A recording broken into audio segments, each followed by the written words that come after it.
I just fell through a rift and ended up in this video. Hey, I'm Funke Joseph, a featured contributor at fanbyte.com, and I'm joined by news editor Imran Khan. You just came through this rift, and now I'm shocked. And I'm also joined by features and trending editor Elise Favis. I am also completely shocked. Perfect. Well, today we got another First Byte preview. You already know what it is. We'll be diving into the upcoming PlayStation 5 exclusive, Ratchet & Clank Rift Apart.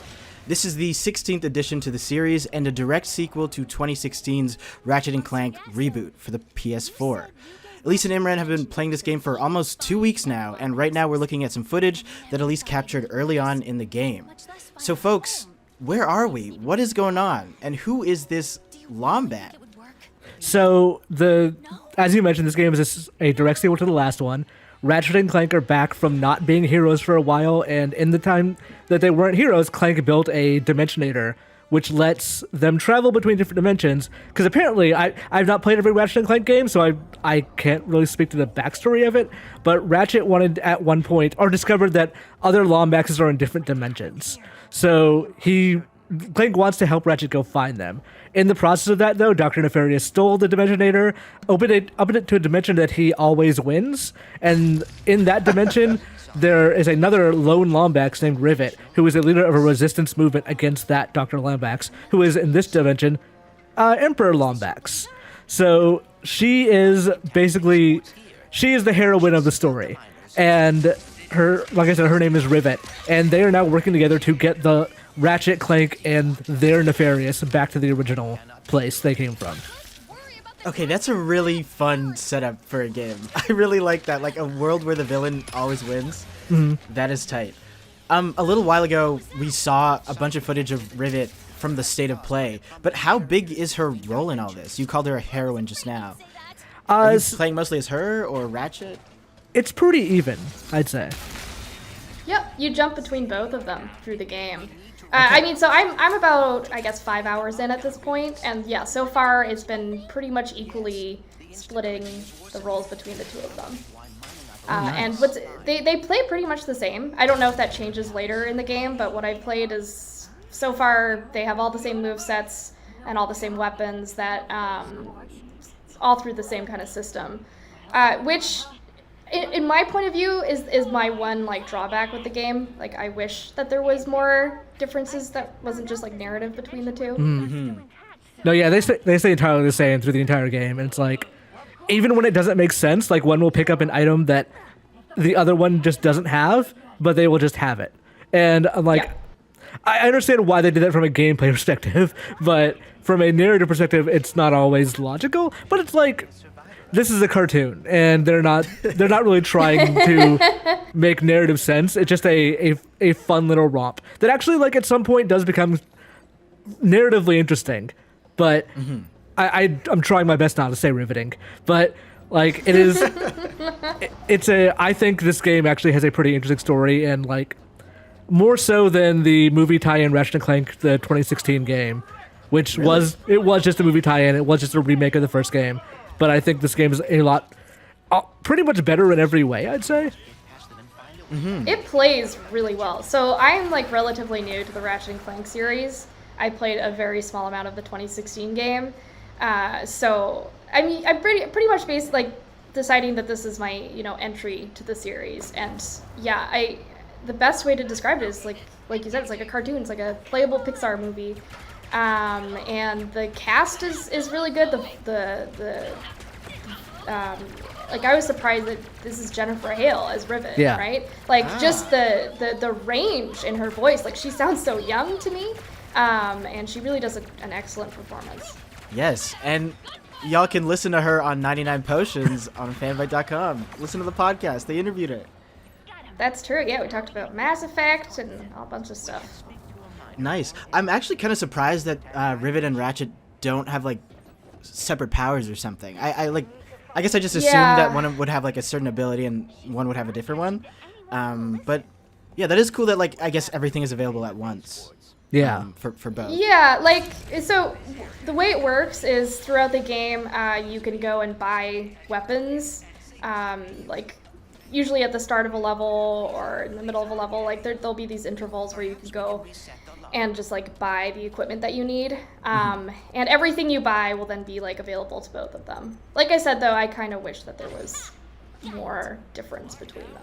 I will say, like, course. there's a lot more mobility, like, options for the character. Like, compared directly to 2016, like, there was, in that game, there was, like, a double jump and stuff like that. But this one, it has, like, dashes and, you know, air dashes and things that, honestly, like, I'm pretty sure I made jumps and got to things the game didn't want me to get to because it was just so easily able to do stuff that it didn't necessarily play. Like, here's a jump that theoretically you should not be able to make, like, where that's blocked off right there.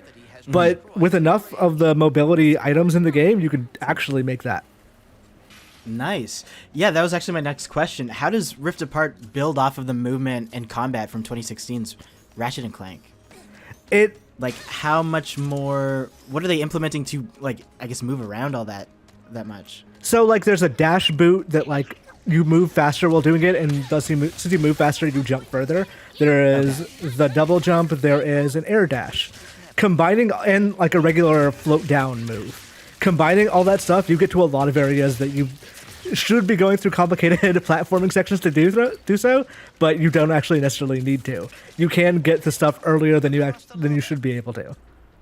Yeah, probably my favorite is like these rocket boots, which you'll probably see me use at some point in the video.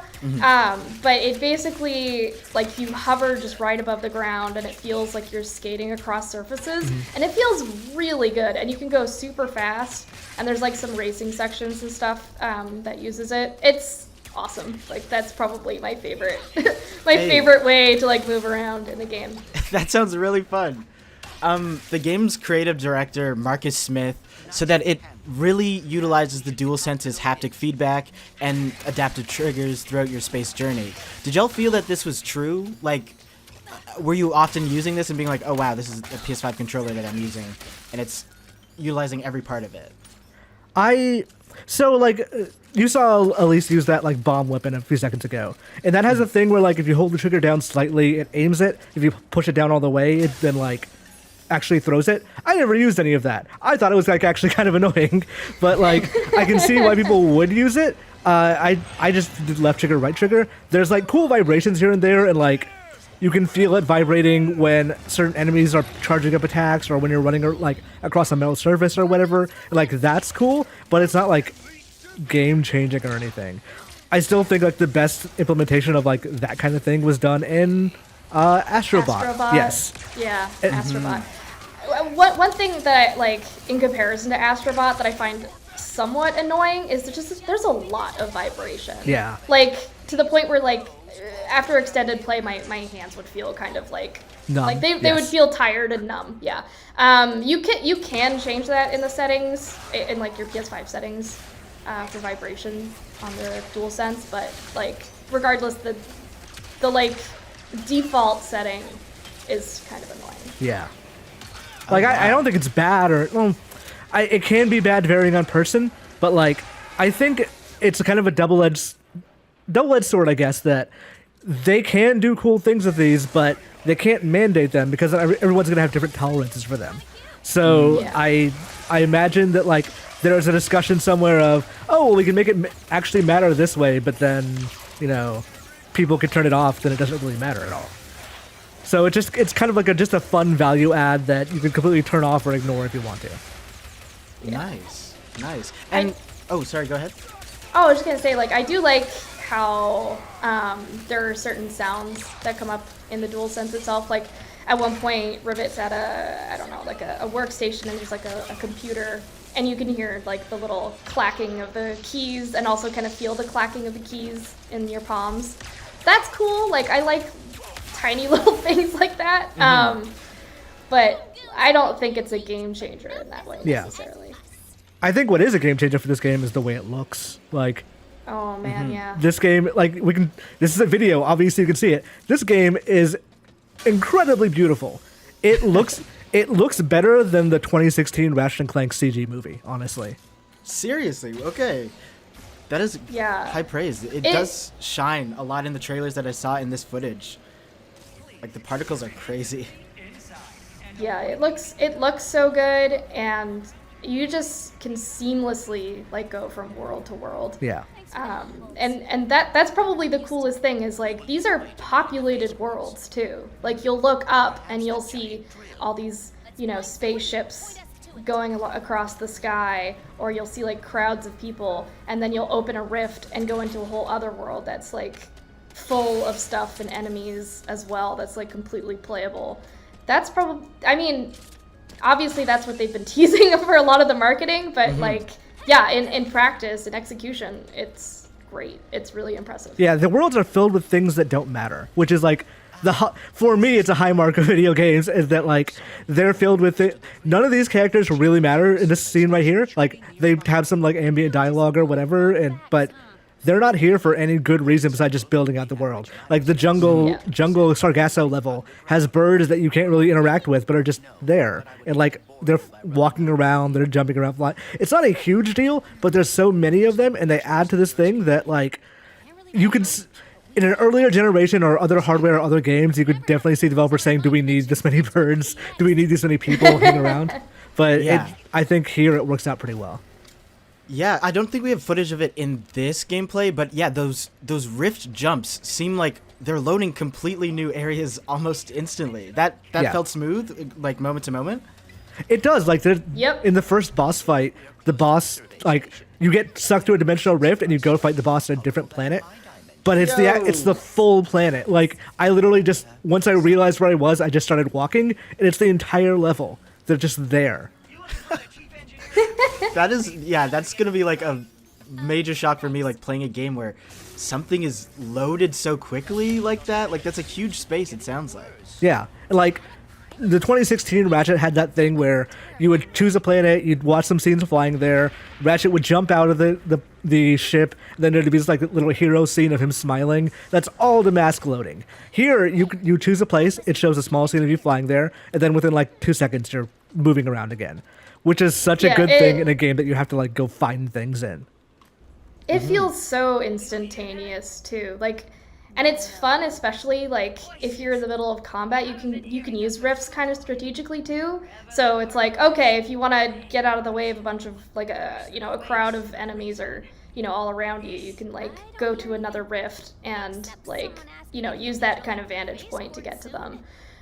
There's a lot of cool stuff like that, but especially in like the early portion of the game, there are just like even during some cinematic sections. It shows you just like jumping from rift to rift to rift to rift, like one after the other in quick succession, going into these different worlds. It just shows like the power of the PS5 SSD. It's pretty impressive. Yeah, and like this level, Blizzard Prime, that Elise is like taking footage of, like this is a level that straight up just has 2 levels loaded in every time, or at all times. So you are just like switching between the 2 levels depending on like when you hit those little crystal things. Which is something that actually takes gameplay advantage of that loading thing. And they're fun puzzles. Like, it's such a creative, like, you need the tech for it, obviously. But, like, it is a very, very cool and creative approach to, like, building puzzles. I've barely played this game series, but you guys have made me very excited to try this game. To be honest, like, on PlayStation 5. I put in my review is basically titled "This is the reason to own a PS5," and like the review should be up at the same time as the video is. But honestly, I was completely blown away by this game. I expected to like it a little bit at least. I really really liked it. And like we don't give scores, so I'm not gonna like try and give a numerical score for that here. But if I gave a score, it would probably be pretty high for this game. Yeah, Perfect. It's good stuff. Awesome. Well, thank you both for joining me. Ratchet and Clank Rift Apart drops on June 11th. And everyone watching, what do you think of the game? Let us know in the comments. Also, if you like the vid, smash that hashtag like button and tell a friend. Until later. Peace!